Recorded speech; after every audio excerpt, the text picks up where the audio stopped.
And it's just 5 o'clock now. Woohoo!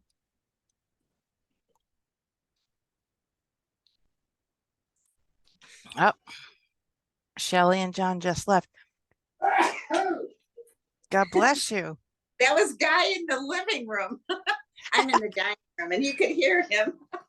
Guy, be careful what you say. Lynna can hear you.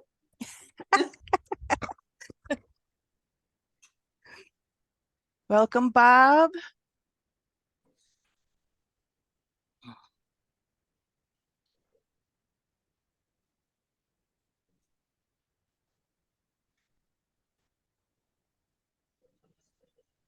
Thanks.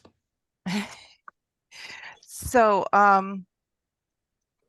yeah, just people are going to be joining us. I do like to start on time a little bit. I assume most people are familiar with Zoom, in the sense that, you know, when I'm playing or trying to demonstrate stuff, it's really important to have your microphones off.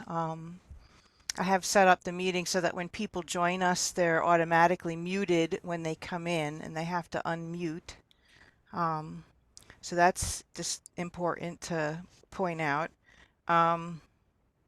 There is a recording. I am recording this. So if you have an issue with any of that, please contact me separately, and I'm happy to obscure your name and or face if that's necessary. I'm happy to do that.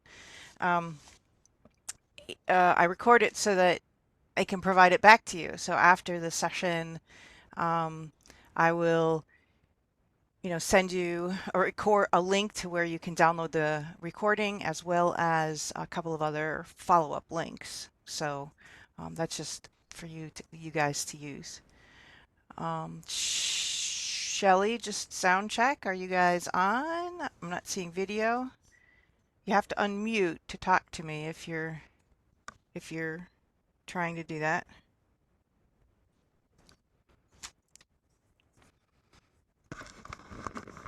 So I've done a couple of these Zoom sessions, but I'm not an expert by any means. So please bear with me. And as we move along. Oh, now I see video. Yay! Yeah. Oh, now it worked. And We kept getting a message. It said that the person who set up the Zoom isn't allowing anyone to unmute themselves. We got that message until just now. We kept getting that message every time we hit unmute. Oh. So that was our problem. Sorry.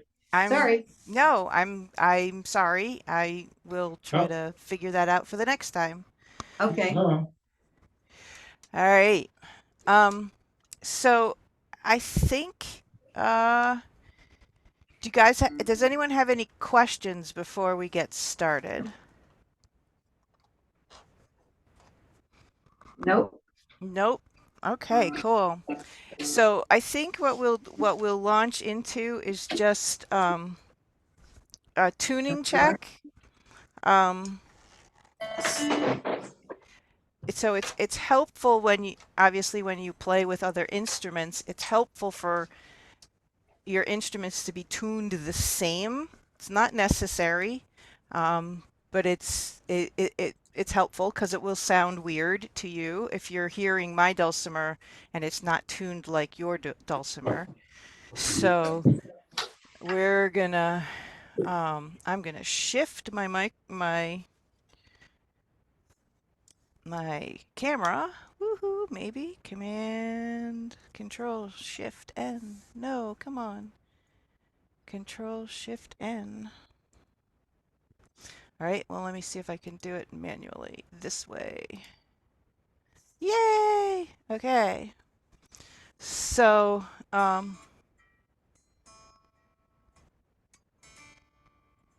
right, so hopefully, oh, let me also change my microphone.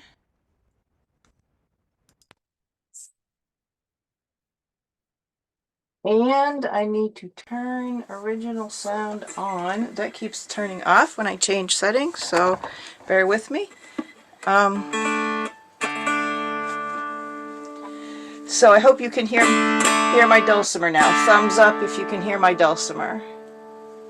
Okay, cool. So there's lots of way to tune. I sent out some links that have different things. I use a tuner, and a lot of people just use their cell phones. So this is, I always tune my bass string first. That's the string furthest away from you. And it's a D. It's the D, if you're used to pianos, it's the D below middle C. So that's what your bass string should approximately sound like. And welcome, Eleanor. Alright, everyone got that? I see Eleanor's just getting her dulcimer together. So that's essentially what your bass string should sound like. Your middle string, that's an A, and it's the A just below middle C.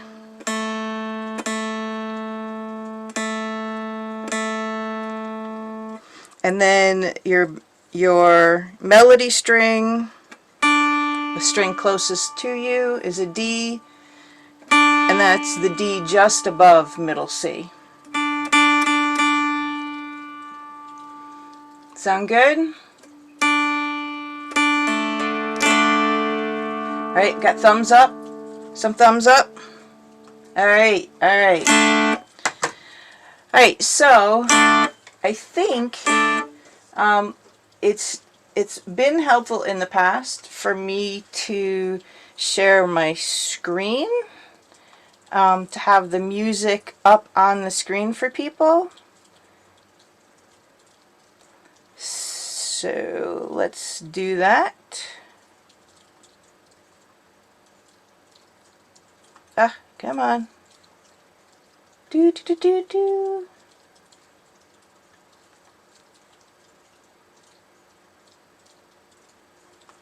Okay, we don't need this little extra video in here, but, and we can go to this application.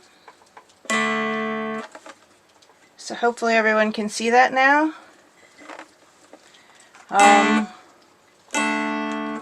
Thumbs up if you can see the music.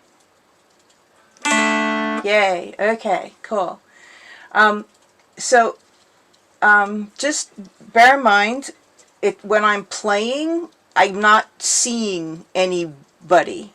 I can't play and watch the little boxes on the screen.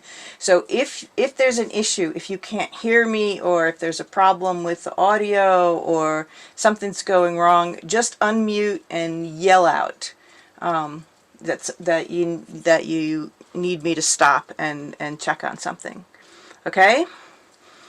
Alright, so first tune, Cripple Creek. This is a pretty common dulcimer jam tune. It's played in a lot of jam sessions. It's a great song to be familiar with. It's a great song to memorize if you can. But it's just it's a fun tune, and it's usually played really fast. We're gonna play it really slow to get started, if that's okay. I know some people on the call already know this tune and can play it really fast, but let's just practice it slow for the first time or two, and once we're comfortable we can speed it up. Make sense? So I'm gonna count us in, and like any other counting in, this is 4 beats per measure. There's no pickup measure or anything in this song, so I'll count 1, 2, 3, 4, and then we'll start playing on the 1. All right. 1, 2, 3, 4.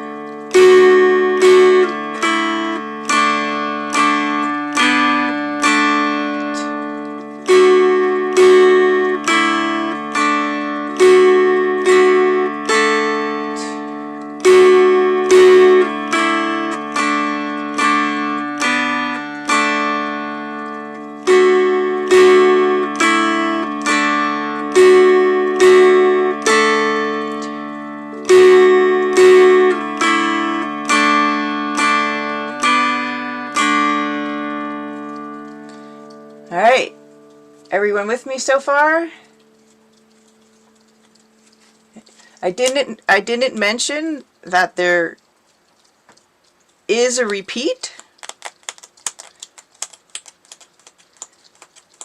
The first section is an internal repeat, so it's pretty straightforward. And maybe I missed it, but the second part, the B part, is also played twice. So maybe I messed up and probably should have played the A part twice too. Jane, what do you think? What do you remember? Can you remember? Up, unmute.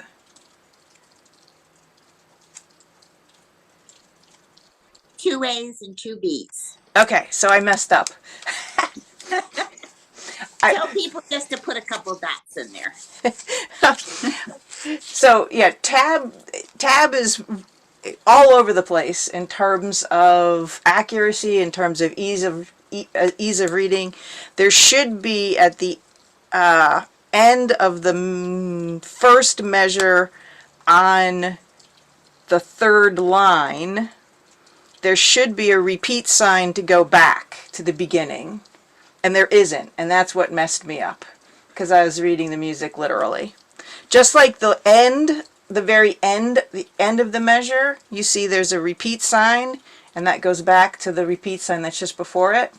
There should be a repeat sign like this, that at the end of the first measure on the third line. I think it's a, just tab is all over the place. So, it's something you have to get used to as a dulcimer player. Wait a minute. But, I think it should be at the end of the second line and the end of the fourth line, right? Yeah, no, because the first line and the second line go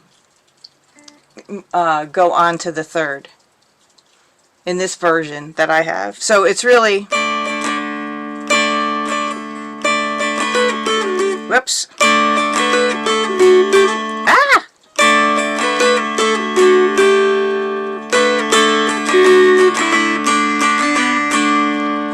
And then repeat. Yeah, so actually, no, there is no repeat there. That's You've got the dots at the end of the week, and then you've got the dots. yeah. Yeah. I think it's I think we're okay. We can play it straight. The two A parts are spelled out in the music. The two B parts are not. So we're starting on 7.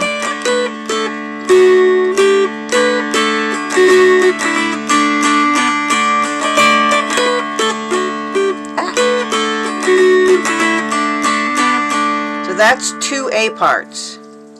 And then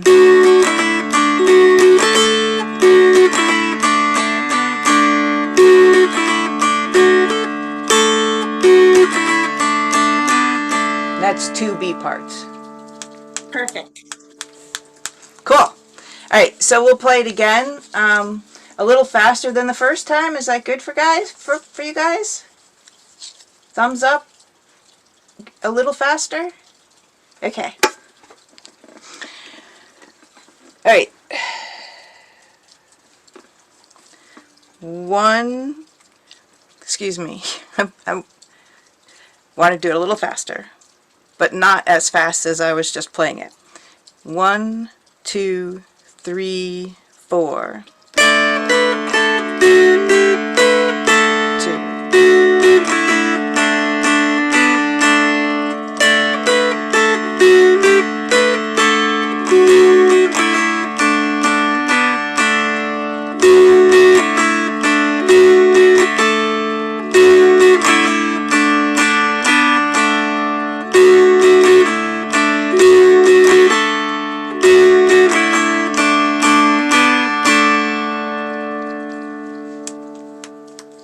Good with everybody?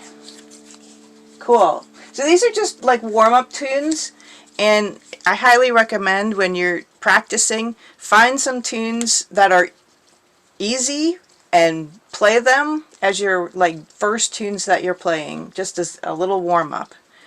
So the next song is Liza Jane. Oh, I gotta get rid of this. Go away. Okay. Liza Jane again is a old-time fiddle tune, and it's played a lot in dulcimer jams, and it's a easy tune to memorize. So I recommend memorizing it. If you're just beginning to play, you can just play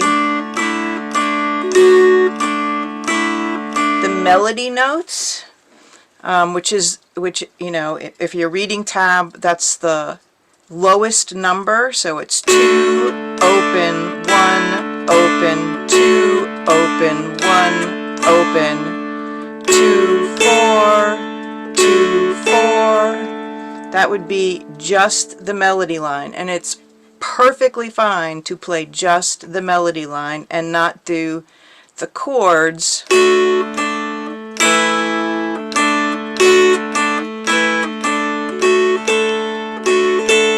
You know, and that's just how you know, how you feel like you're, you know,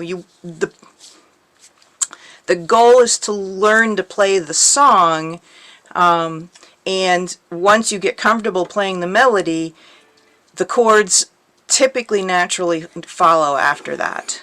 The dulcimer is a melody instrument, and so unlike a guitar where the focus is on chords, on a dulcimer the focus is on the melody. Does that make sense to people? Thumbs up, I hope. Okay, so again, we'll play Liza Jane slowly. I have to start speaking slowly, I'm sorry. And then we'll speed it up a bit. 1, 2, 3, 4.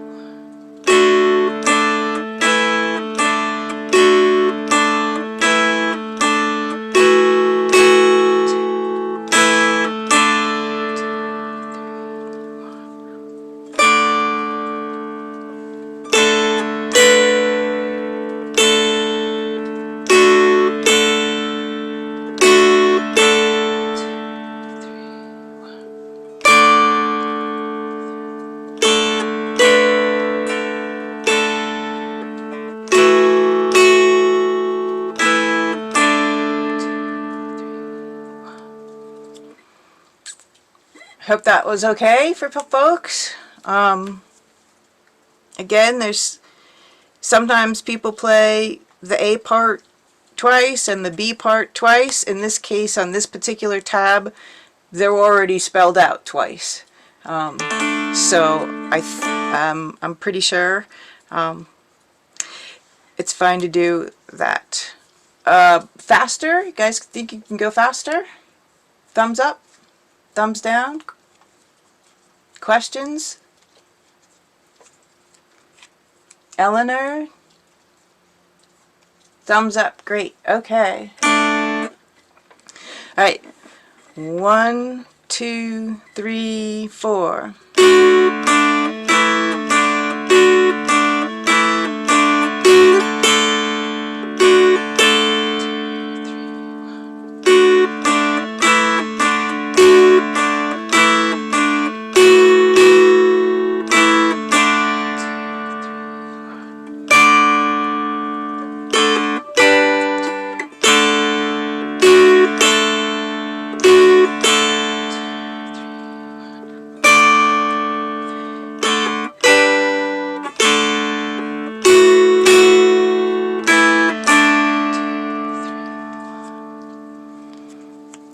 Feeling good?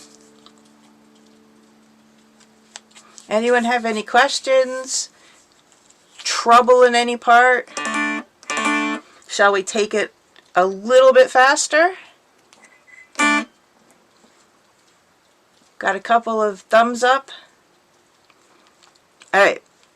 1, 2, excuse me. I'm going to go a little faster. 1, 2, 3, 4.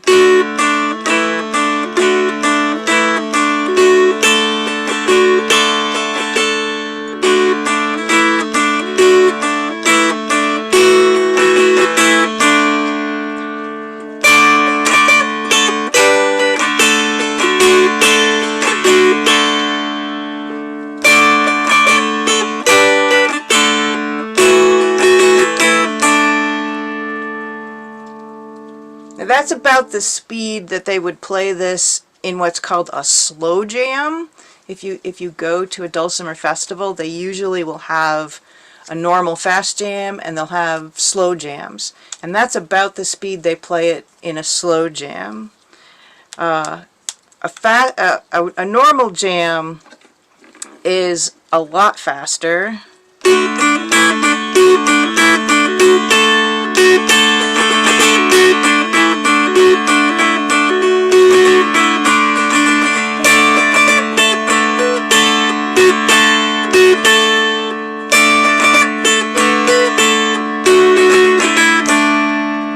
And if you noticed, when I played it faster, I was really only playing the melody notes. I wasn't trying to hit the chords. It would take me a while to get up to that speed to play, to hit the chords as well.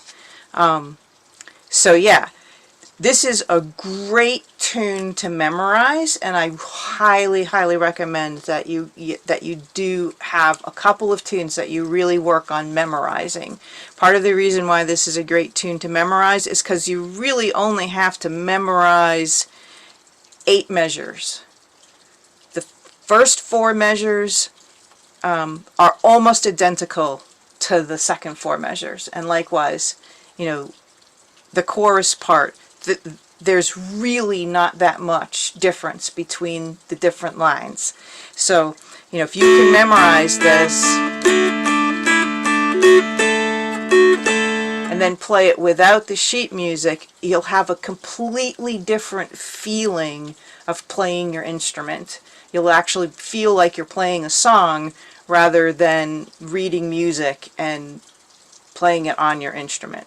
So I just highly recommend that you try memorizing this tune and then leaving the music aside and playing it from memory, and I swear you'll have a different take on it. All right, the next tune we're gonna do is a little Black Mountain Rag, and we're still on time, believe it or not. Woohoo! Black Mountain Rag is another tune that's played a lot in Dulcimer Festival jams. This tune I present because a lot of Dulcimer tunes have an A part and a B part. Black Mountain Rag actually has 3 parts. So if you notice, the first line repeats, the second line repeats, and it's a different pattern, and then the last 3 lines of the music are totally different, and they're the third part. They do internally, that third part does internally repeat a bit, as you'll hear. All right, black mountain rag. Again, I'm going to start really slow. 1, 2, 3, 4.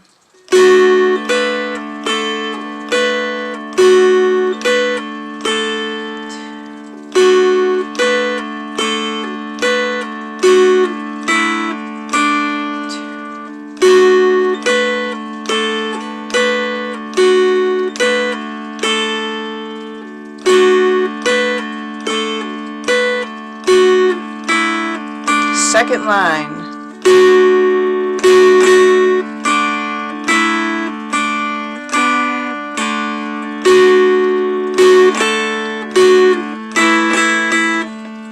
Second line again.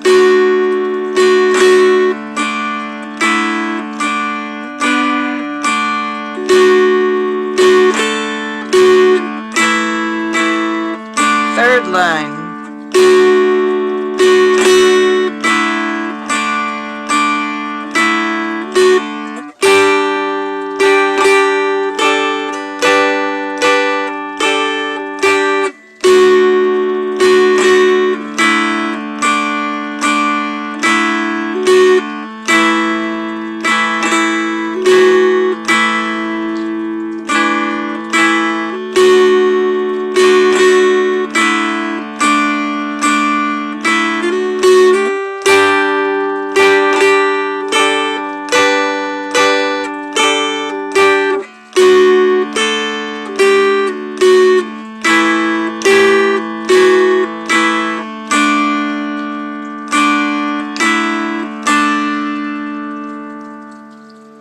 So a little more complicated, but a lot of fun to play once you get there. And again, if you're just beginning, don't try to hit the chords with all 3 strings like I did.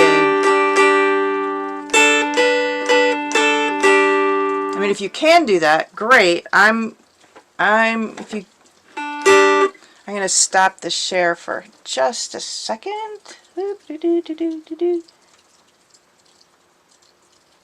Stop share.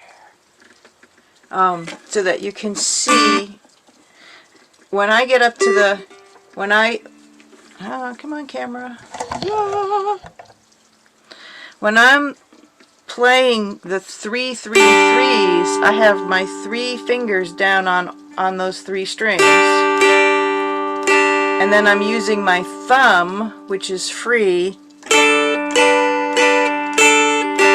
to get those other notes.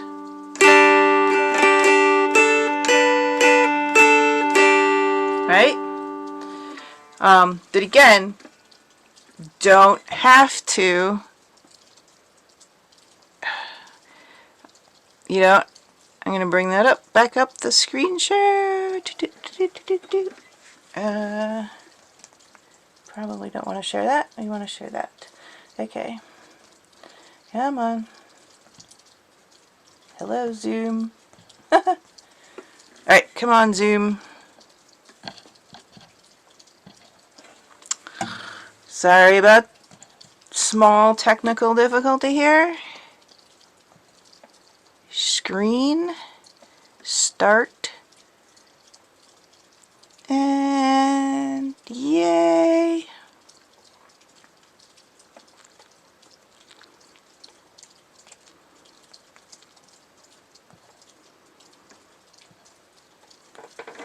Alright, so beginning, total beginning players, just focus on playing those melody line, which is the bottom line of numbers. The more advanced players can do something which is, pretty straightforward, and play the melody notes but on the bass string. Right?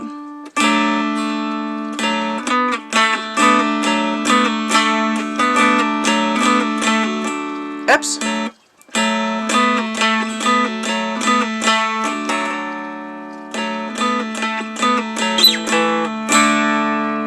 Okay, essentially you can do this because your bass string is exactly 1 octave below your melody string. So anything you're playing on the melody, you can play on the bass string to give when you're playing with other people, to give that sort of a richness to the sound. Make sense? Anyone have questions at this point? We want to play this one again? Slower, faster? I think I saw Michelle on for just a moment. Hopefully she'll be back. Again? Play again? Or move on? I'm sorry, I didn't hear that. Again. Again! Okay, yay! Alright, so Black Mountain Rag. 1, 2, 3, 4.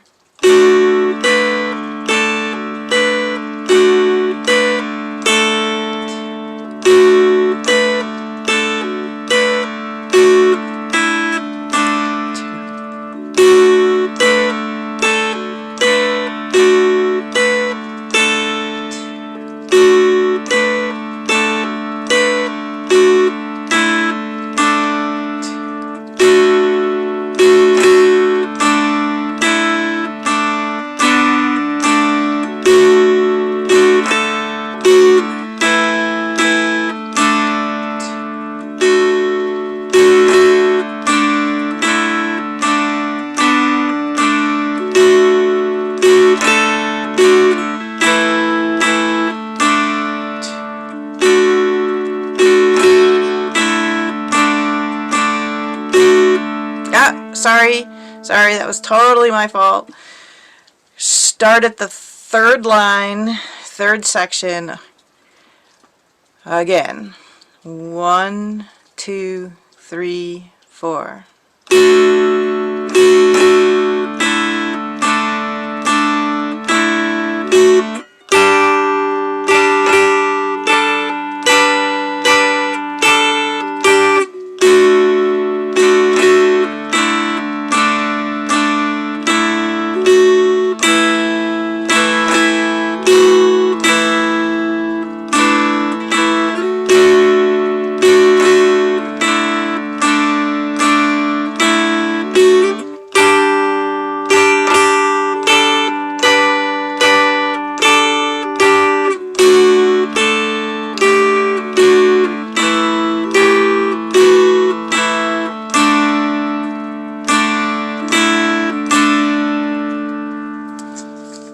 Thumbs up? People feeling okay?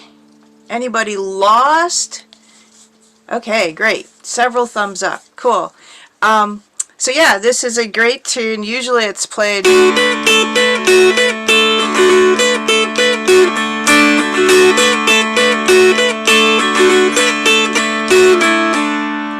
And to get to that speed, it's really just a matter of practice. I'm sorry to say.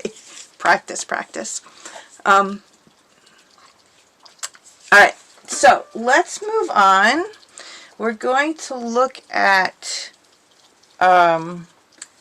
Banks of the Ohio.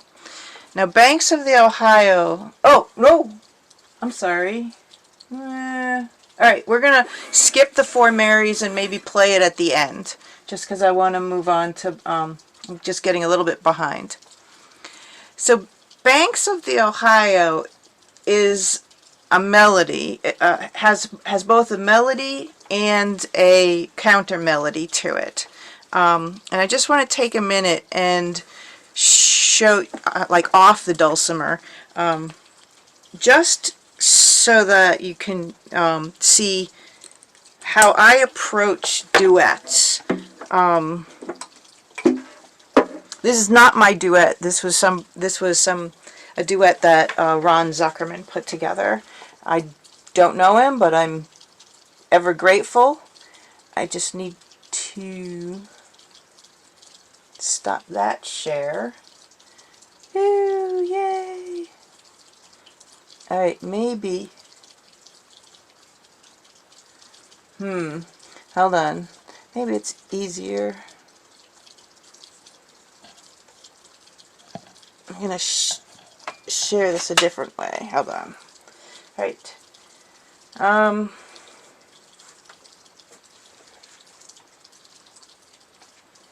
Technology. All right. So, I just want to pull up, when I look at a duet, I actually go through and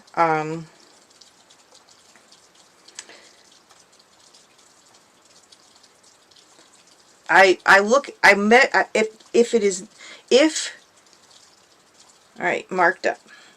So if, there we go. All right, so this is the counter melody. All right, so if the measures are not, here's the melody part. If the measures are not specified, like every single measure has a measure number on it, and that's actually very rare for tab. Usually people only put the measure numbers at the beginning of the line. Okay, but when you're looking at a duet, it's really important to know exactly what measure you're on. So I literally, you can see in my handwriting, I hand wrote the measures for every single measure on this. Okay, for both the melody part, and there's 2 pages, and the counter melody.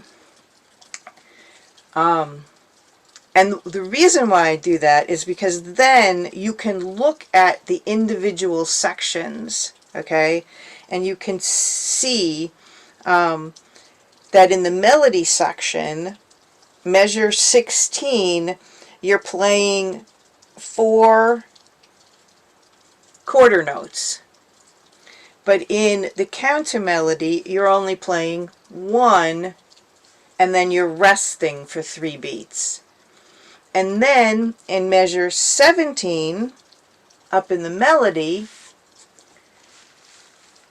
you have this long full measure hold, where in the counter melody, you've got a rest, and then you have this little, some 1/8 notes and a couple of quarter notes. Okay, so if you're able to read the music, and not, if you can't, you can't, and that's fine. It's perfectly fine to learn by ear. But if you can read the music, you can tell here that one person, if they're playing the melody, is going to be holding, while the other person in this particular set of measures is going to be playing a different thing. Okay, does that make sense? So when I approach a duet, that's what I do all the time, is I will write out every single measure, and I'll look at and compare every single measure. Okay. So, getting back to Banks of the Ohio, and let's actually look at it in this application. Uh-oh. And the screen sharing stopped unexpectedly. Thank you for telling me. Okay, we're coming back. And you don't need to see my feet. You can get rid of those. There we go. Alright. So Banks of the Ohio is a really pretty song. Has a pretty dark undertone in terms of the lyrics. And again, it's a pretty popular song among dulcimer festivals.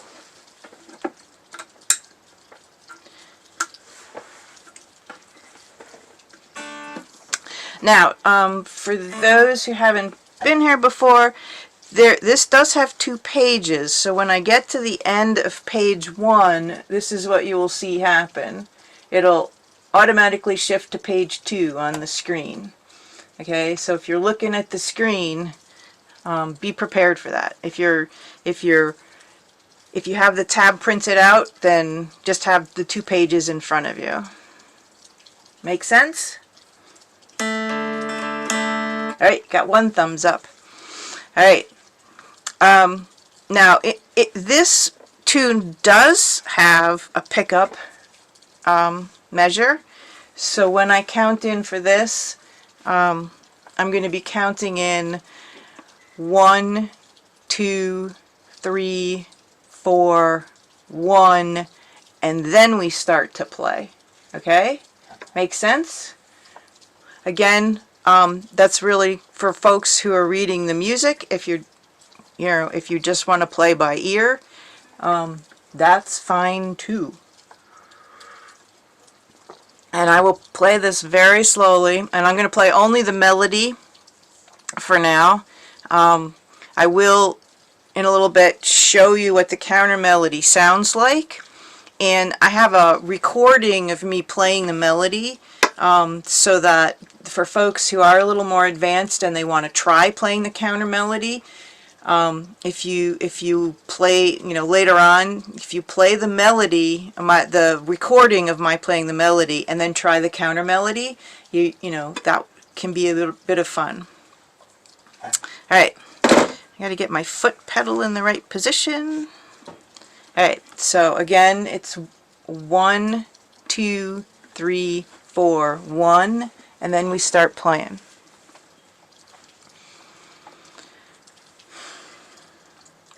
1, 2, 3, 4, 1. 2,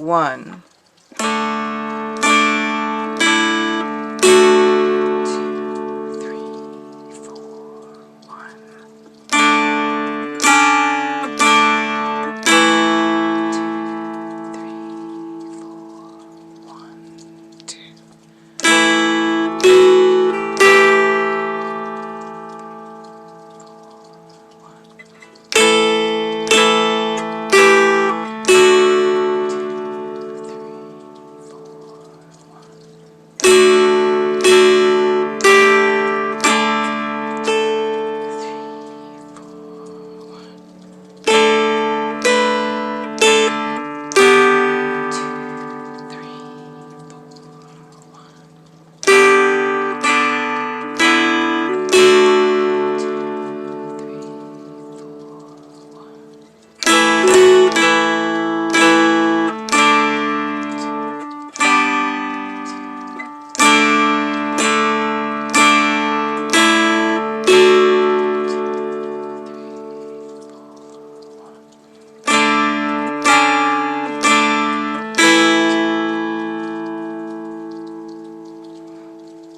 1.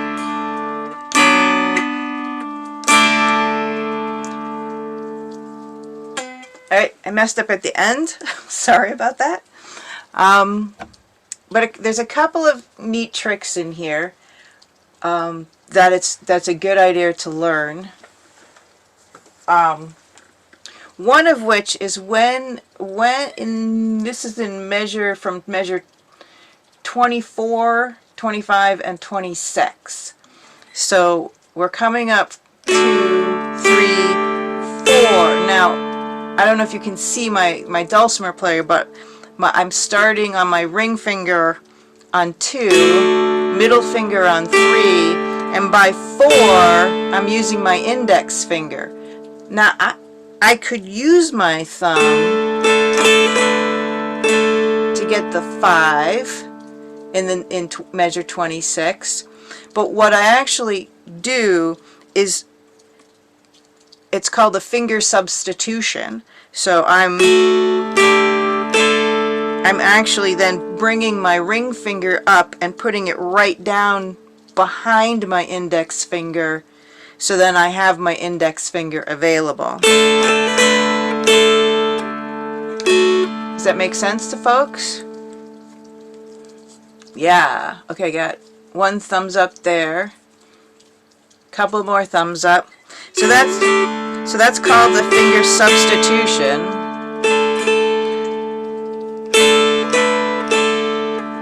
And it's helpful to learn that trick because you never want to run out of fingers to play a higher melody note.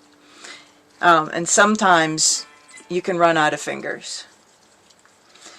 Alright, so that's one thing. The other thing is there's a lot of long holds in this song, and it can trip up your counting and particularly learning to play the tune or playing with others. So my suggestion is when you're playing by yourself, for example, again, looking at those same measures, 24, 20, let's actually start at the beginning of this whole page. So a lot of times it's a good idea, right? Instead of just holding that to 2, 3, 4, 1, 2, 3, 4, 1, 2, 2, 3, 4, 1, right? So in order to get the timing down, use your strumming hand to count the beats, all right? If you're by yourself, you can also count them out loud. So just a couple of tricks for songs that are like this with these long holds. Back to the beginning, shall we go? And the other thing I could also tell you, if you're a more advanced player, you can start adding in some fun arpeggios, right? So I'll just demonstrate that.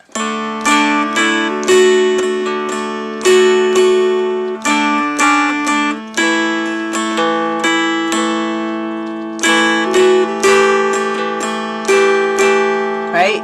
So you can start playing with adding in some picks of your melody string and your bass string during those long holds. And it's just really a pretty addition. Alright, so again, Sally played a little faster, same speed. Give me thoughts. A thumbs up, one thumbs up.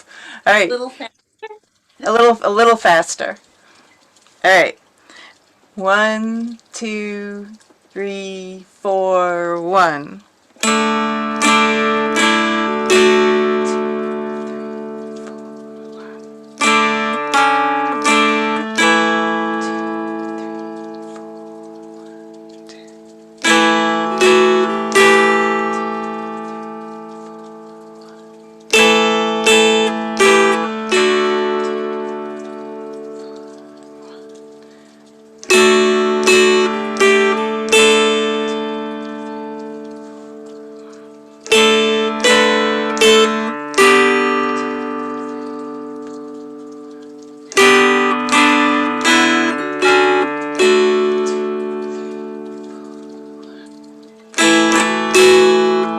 Totally messed that part up.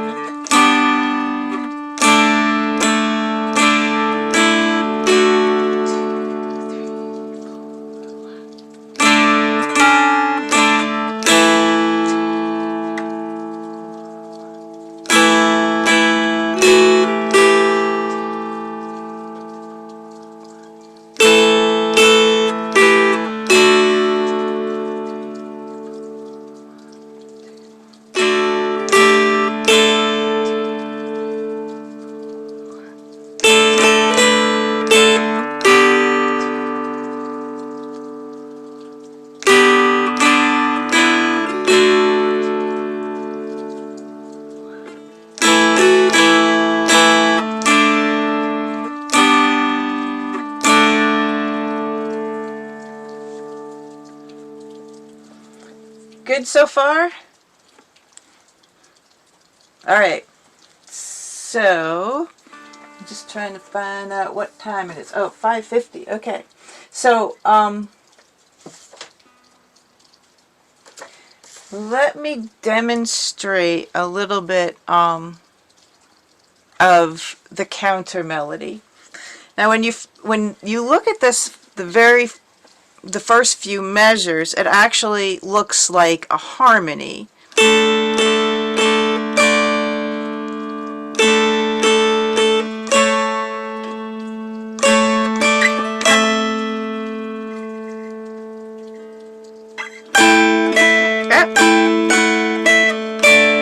So that kind of is playing the same.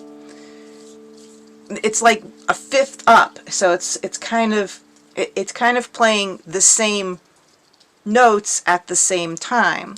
But then things get a little weird when you're at measure 14.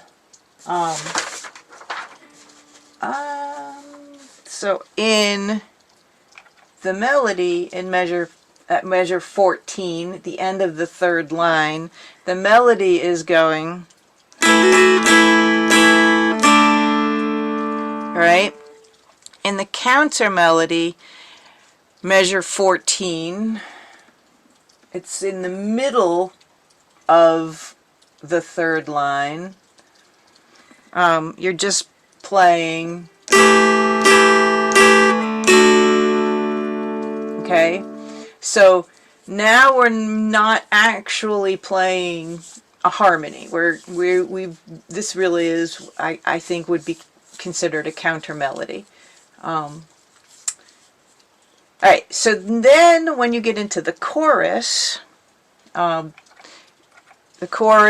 the melody version, the melody part, starts in the middle of the last line. Oops, play the song, Lynna.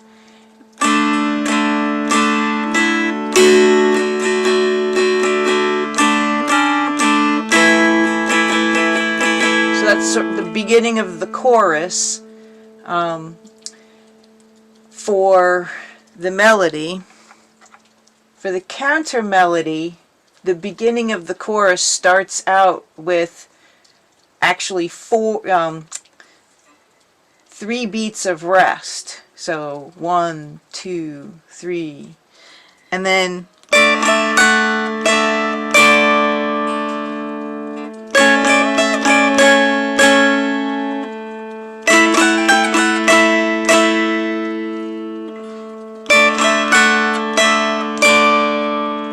now the interesting thing is that you're playing all those fast notes in the counter melody when the person playing the melody is playing those long holds. And so in order to stay on track with one another, you have to listen to what the other person is playing and also count very carefully and come in when you need to come in for those faster notes. And that's when you're playing a dulcimer, playing any instrument gets a lot more fun, and it gets a lot more challenging, but it gets also a lot more better for your brain, because you have to listen at the same time as figure out how to play your part. Now, if you've played in a band, if you've played with other instruments before, you kind of know this. So I'm not, I hope this isn't news to people, but when you have to listen to what somebody else is playing and play something different, you're using both halves of your brain at the same time, and it's really, really good. It's one of the reasons why I play the dulcimer, believe it or not. I've had several family members have difficulties with memory as they get older. And I'm using this as a brain boost more than anything else at this point in my life. Okay, so anyone have questions? Does anybody want me to demonstrate how I'm doing the fingering on any of that? again, if you're just beginning to learn this tune, it's perfectly okay to just play the melodies line, which is the bottom line of the music. Alright, I'm not hearing questions.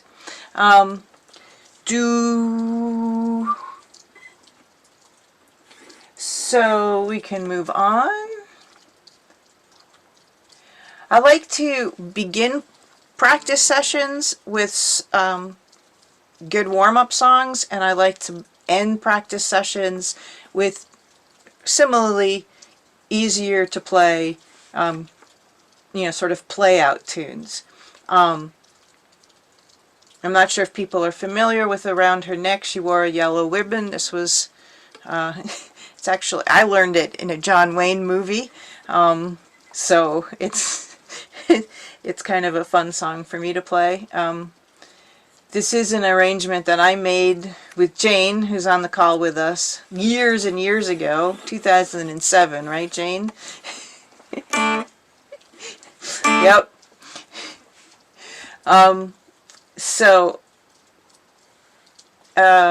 Yeah, let's give it a go.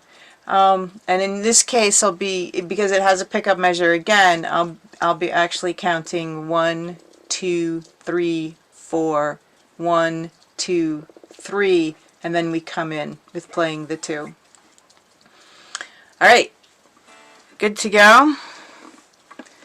1, 2, 3, 4, 1, 2, 3.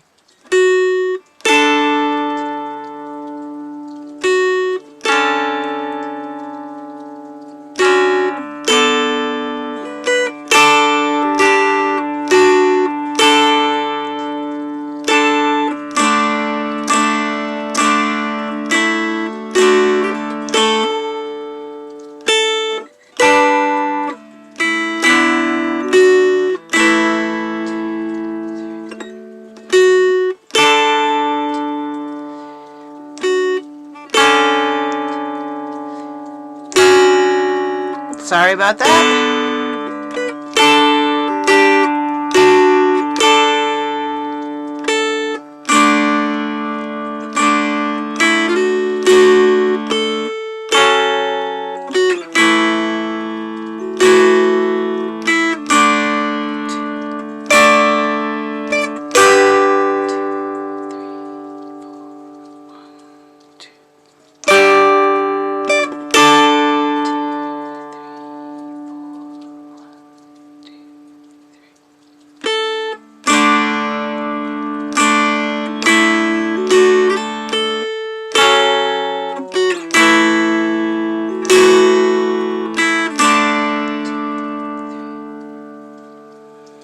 So that's basically the tune. One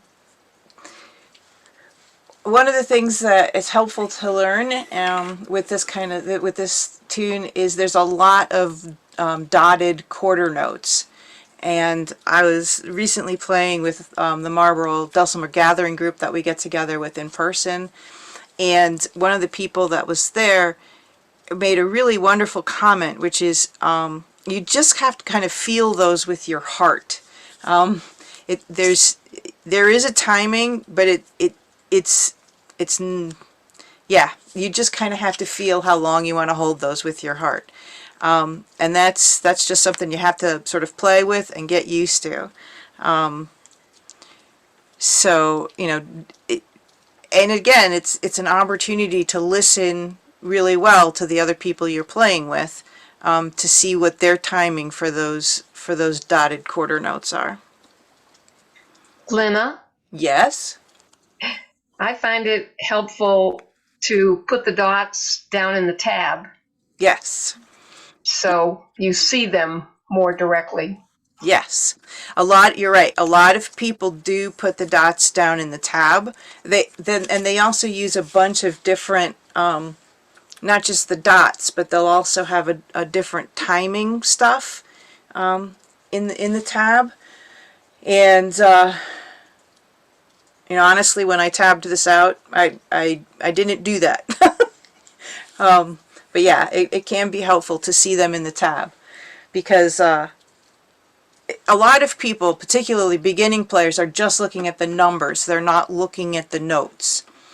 And this is why actually I say, even if you, like, I'm a paper trained musician. I started reading music when I was in second or third grade. I was taught to read music on every instrument I played, and I played a lot of them.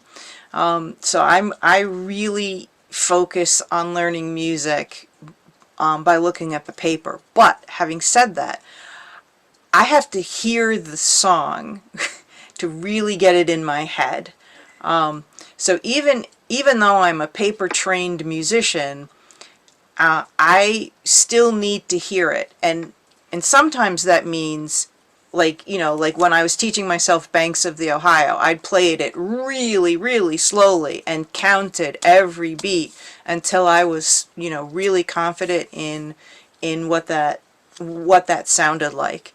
So most people, even if you're, you know, focusing on the notes or focusing on the paper, are really learning the song by ear as much as reading the notes.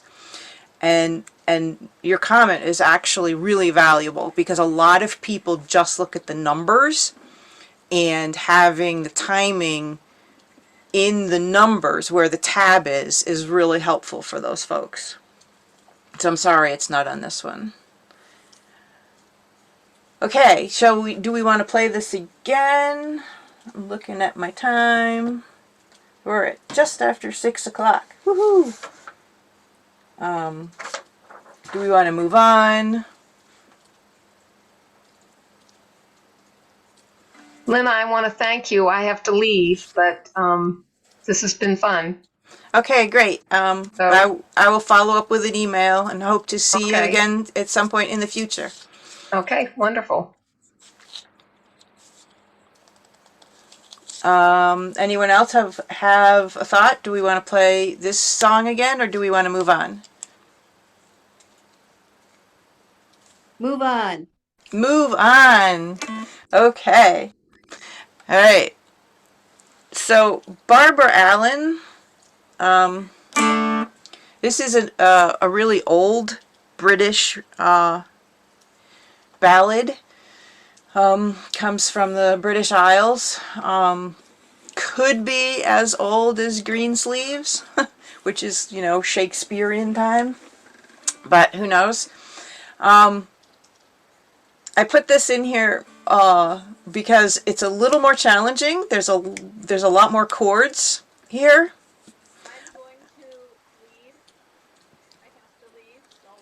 Okay, great. And this is you know, as you know, we've seen this a little bit before, a few of us that have been here. The timing, you're trying to figure this song out from the notes, is a little challenging.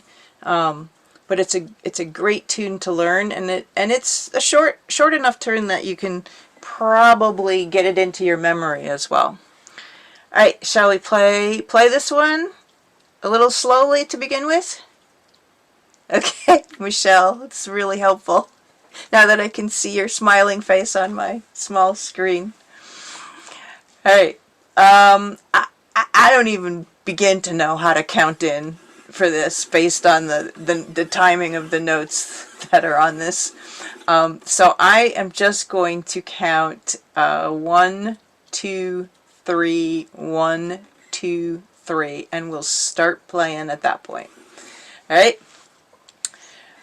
1, 2, 3, 1, 2, 3.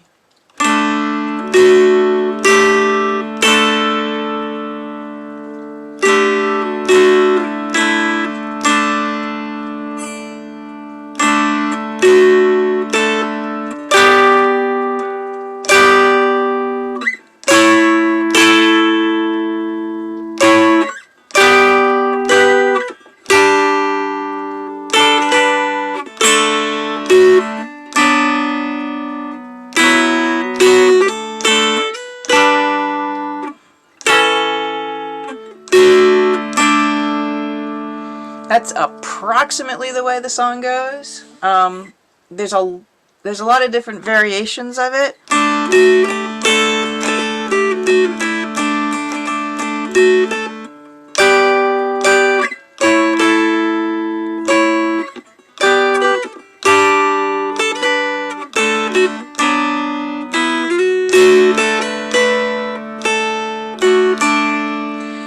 And the other thing that I will say about this particular arrangement, Steve Smith is a prolific arranger for the Mountain Dulcimer. He's done a whole bunch of arrangements.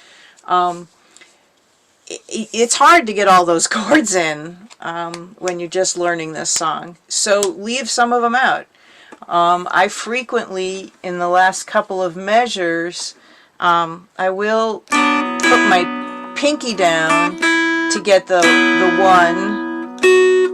and then I'm just going to pick the 2 and the 4, and then I'll get the 3, 3, 5, the G chord, because that's actually a change in chord, so it's nice to emphasize that. But then when I come back down from the 3, 3, 5, I'll just pick the 4. And then I'll do the chord change, which is the 0, 0, 2. Right? So I'm not frequently trying to do the whole, right, with the 1, 2, 4, because that's a big jump. So yeah, when you see arrangements like this that are a little like, I don't know if I can do that, just start working with it. Play the melody, just play the melody notes, and then add in the chords where you can, and you'll soon be there. All right, moving on. Oh, this is another one of mine. Slumber, My Darling. It's a good one. This is a Stephen Foster song. I heard this first being sung by Alison Krauss a couple of years ago around Mother's Day, and absolutely fell in love with it and decided I needed to arrange it and tab it out and play it on my dulcimer. Again, if you're starting out, just beginning, just play, you know, the melody line, or just play. The other thing you can do as you progress is play the middle and the melody line, because that's sort of a half chord. And that will, let me show you how that sounds. So, excuse me.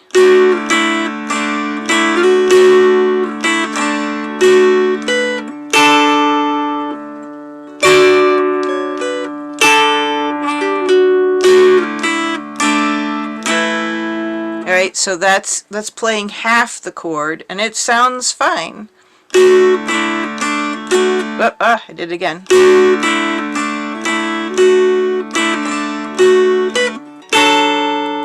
So instead of this full chord, you're only playing, you're leaving off the 2 on the bass string and let that ring.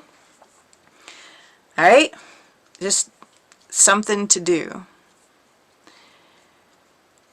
Alright, this is in 3/4 time. There's no pickup measure, so I'm just going to again count 1, 2, 3, 1, 2, 3, and we come in. Alright, 1, 2, 3, 1, 2, 3.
go. Messed it up a little bit. Jane's clapping. Um, so I can tell you exactly why I mess up, and that's because my thoughts drift off of what I'm doing and on to something entirely different. And that's, one of the things that I've found when I practice and play music, if I'm not uber focused and uber concentrating on what I'm doing, I'm going to start making mistakes.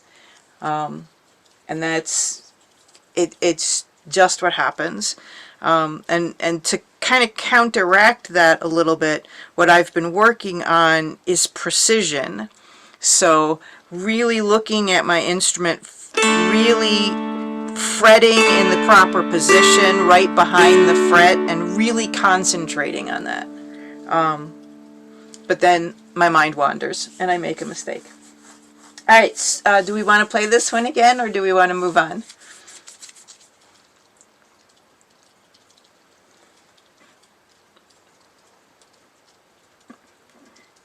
No, I'm not hearing people. Either way is good. Both things are good. I don't know. Is there a song you're dying to play, Michelle?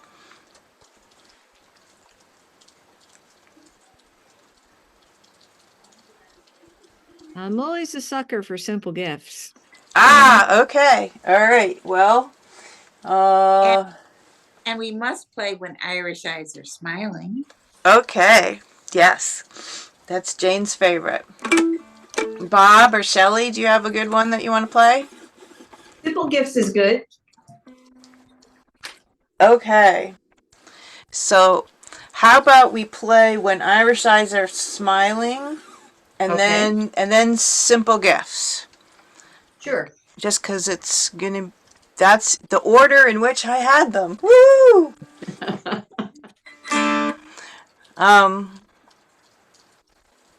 Now remember a couple of times ago we when Irish Eyes Are Smiling, this particular arrangement of this, I'm not sure. I think it's Shelley Stevens, but I can't be certain of that. This is a really good arrangement to practice backwards, and just as a demonstration of that. So you start at the last measure. Oh, somebody is not muted.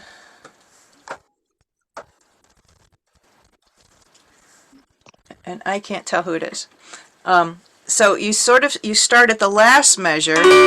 That's the last chord of the song, and then you work backwards to the measure before that, which is 6 plus 6.5, 6, 8.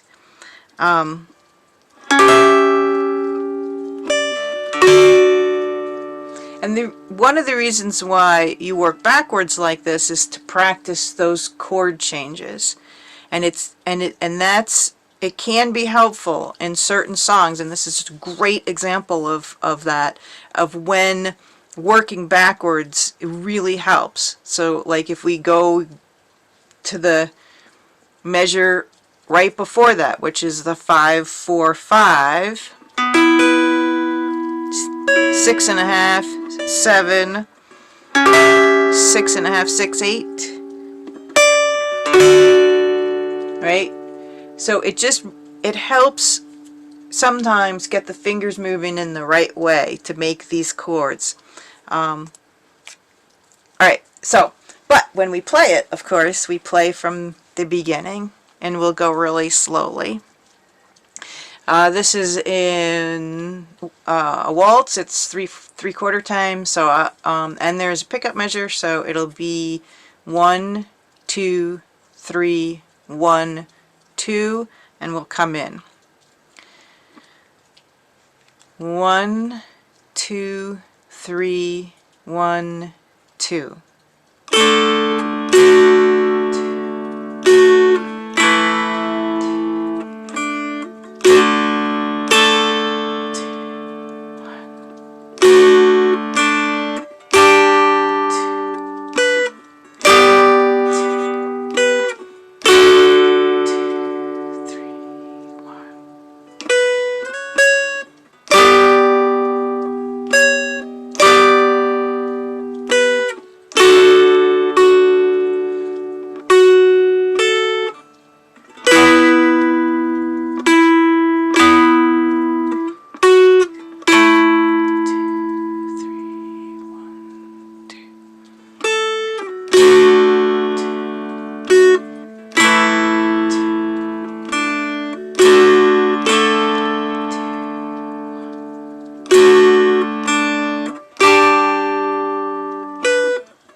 got that wrong.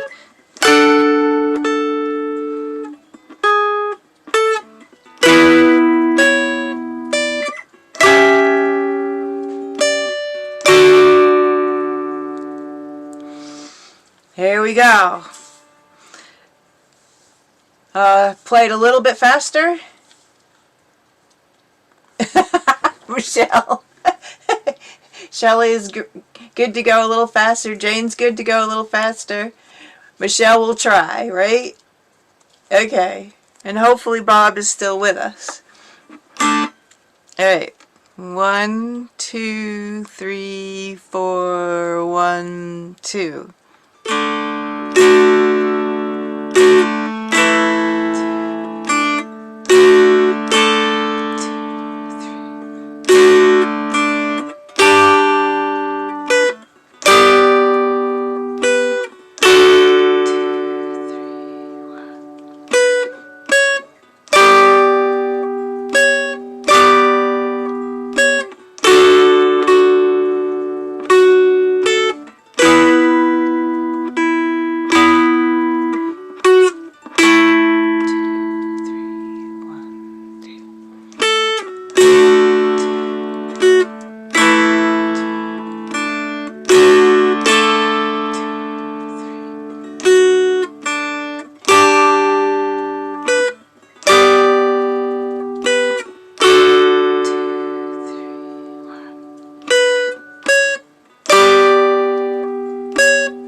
Woohoo!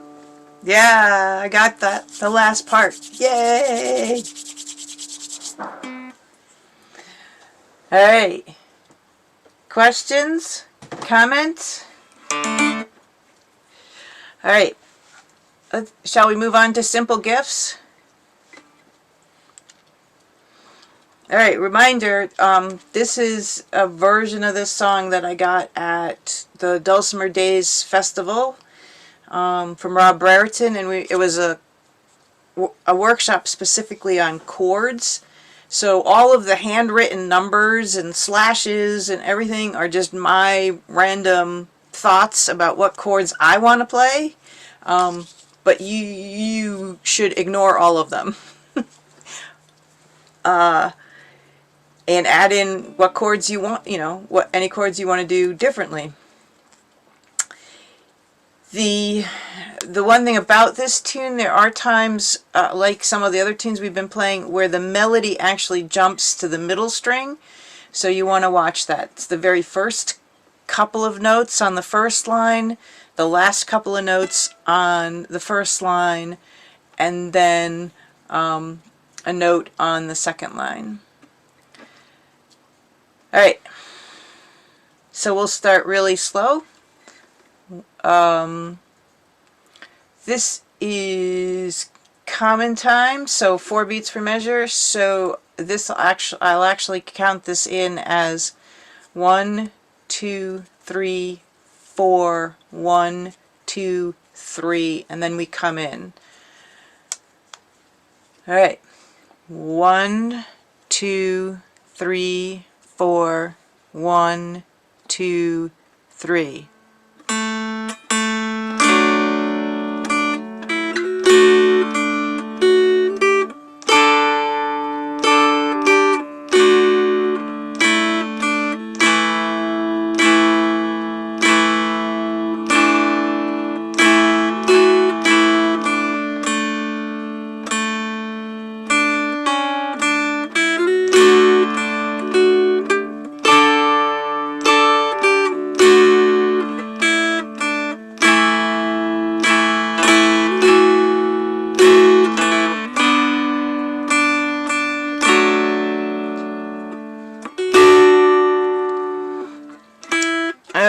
Hold on. I totally messed that up because I can't see the music. So I'm going to start again on the third line, and I'll just count 1, 2, 3, 4. 1, 2, 3, 4.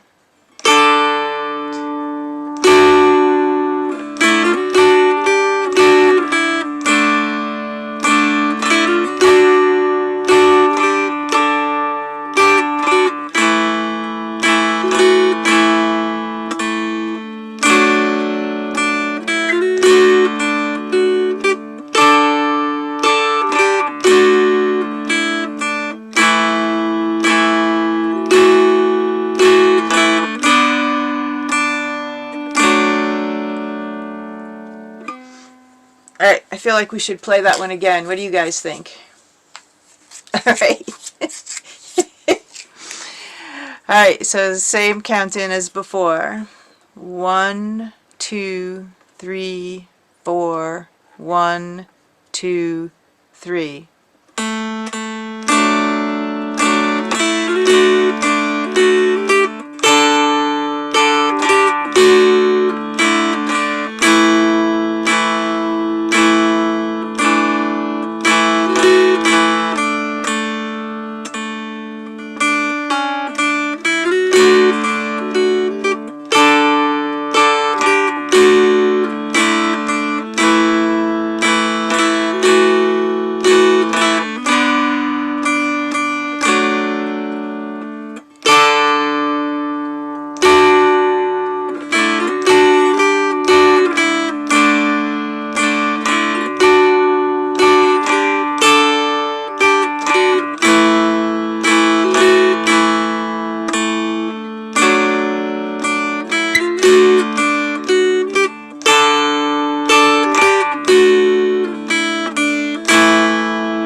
Feeling good? All right, we are at, just a couple of more minutes, so I want to see if I can, hold on, oops. I can do this technology thing. Yay. Oh, Ellen P joined us. I didn't see that. I'm sorry. And let me change my camera. Oh, I learned before I have to do that manually.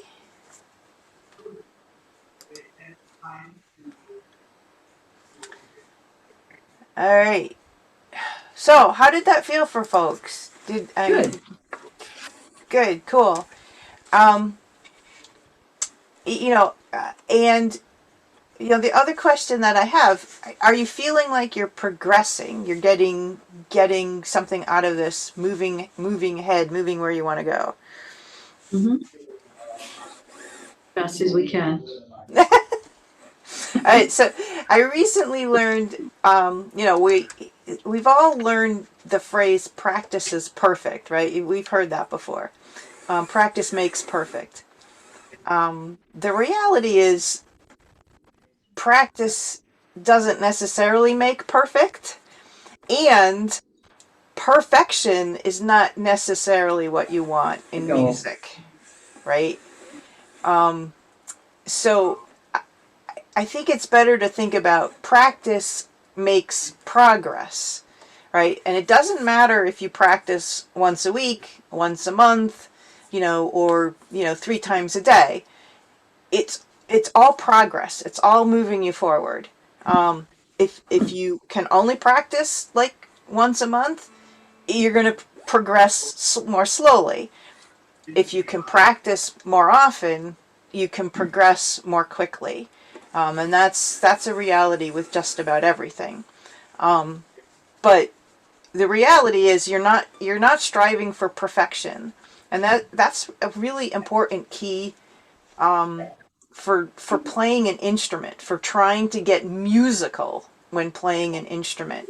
When you're learning a song, it's very like, it sounds like a march, and I don't want it to sound like a march, right? But once you get the music ingrained in you, and that's why I was suggesting earlier on to try and memorize the easier songs like Liza Jane. Once you get it in your head and you've memorized it and you're playing it from memory, you can speed it up, you can slow it down. you can change up the, a single note or hold it longer or put more expression into it, and you're going to start adding when you separate the music from the page and it's just in your head coming out through your fingers on your instrument. Then you can start getting your emotions involved, and that's when you're really going to start hear yourself playing actual music, because music is an expression of emotion, right? So yeah, try, if you can, to memorize, one of those songs. And when you're memorizing a song, just pick one song. Don't try to memorize like a whole bunch of songs. Try to memorize one song, get it really in your head, play it a lot, and then start playing with it a little bit and adding your emotions. Picture yourself playing that song while you're sad. Picture that song while you're playing it, frustrated. Internet call. Can I call you back? Oh, I'm sorry. Wait a minute. I gotta mute myself. Right? And so when you're able to do that, then you're really, it's like a switch that flips, and you literally won't want to put the instrument down at that point. You're like, oh, come on, I just want to learn another song. And I want to keep playing, right? So that's just a really important thing to just focus on. Maybe for the next month is to try and memorize Liza Jane or Cripple Creek or one of those songs, and then play it once you've memorized it, and play it with a different emotional intention. Like I can play Greensleeves with an angry, like, yeah, you really don't know what you're talking about, right? Or I could play it with a happy, like, oh, I'm so cool, you're no longer in my life, So that's all I'm saying, is that's a great place to be. Other questions, thoughts, comments? I have a comment. Okay. Try playing in the dark sometimes when you're trying to memorize a song. Ah, yeah. That's a great tip. Absolutely. I used to do that a lot. Now we know what to do when the power goes out. That's what I used to do when the power goes out. I wanted to say, Shelley, did we not find each other at the festival? Were you there? No, I wasn't there. I had to cancel because I have Oh. a girlfriend who's got some medical issues, and I've been Oh, taking I'm her to so sorry. many appointments, and Oh, yeah, so now we're looking at surgery next month. Oh, So boy. we'll see where all this goes. But Oh, I'm sorry. yeah. So Yeah, how was that's- it? Was it good? Was it Yeah, good? Good. yeah, I think lots of things, but it's really great, Lynna, to have, first of all, thanks for telling us about the festivals, but having different venues to relate with your instrument. I'm finding it's really good. This Zoom is great for a lot of reasons, and being in person is great for different reasons, and being at a festival is great for a whole bunch of other reasons. So it's really a nice thing to do. Yeah, absolutely. That is so key. Playing by yourself, playing with people in Zoom, playing with people in person, playing at a festival. They all have a different feel, and you can take very different things away from them and learn very different things, not only about how to play the instrument, but how you want to relate to it and how you like to play it. Like, there's a lot of people that want to play bluegrass music. Like, okay, great. I personally love listening to bluegrass music. I'm not sure I'm ever going to want to play bluegrass music on my dulcimer. It's just not the type of music that speaks to me when I pick up my dulcimer. And then there's a lot of people that just want to learn by ear and play by ear, and that's fine.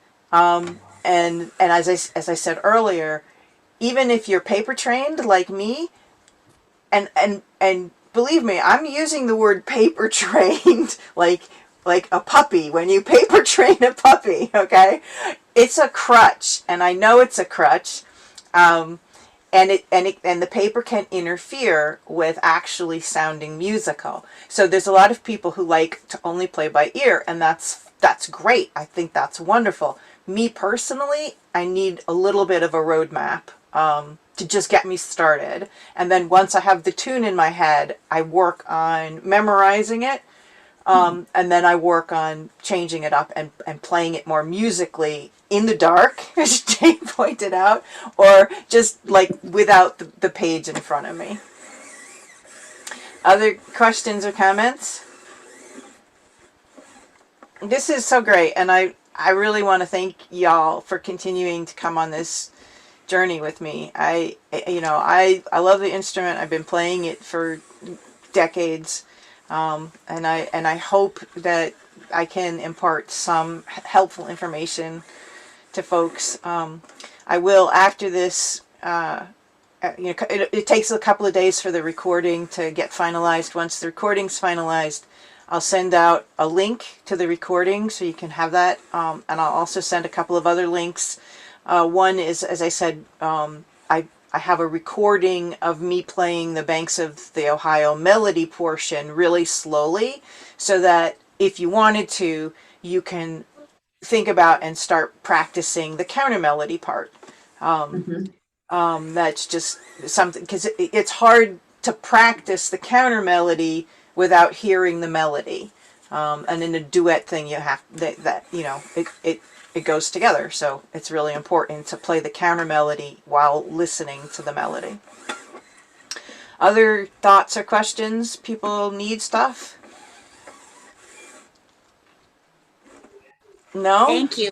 Thank you. Yeah, I have thank to you. leave. Yeah. I have to call my sister-in-law back. Tell right. tell her we said hi. I will. Thank you. I will. Thanks. She's 95. So God bless her. all right, bye. Bye. Thank you so much, Lynna. It's fantastic. All right. Thank you guys, and I'll send you email when it's over, and Bob, yes, thank you. Oh, let's all right, cool. Thank you for joining us, and I'll see you the next time. Bye.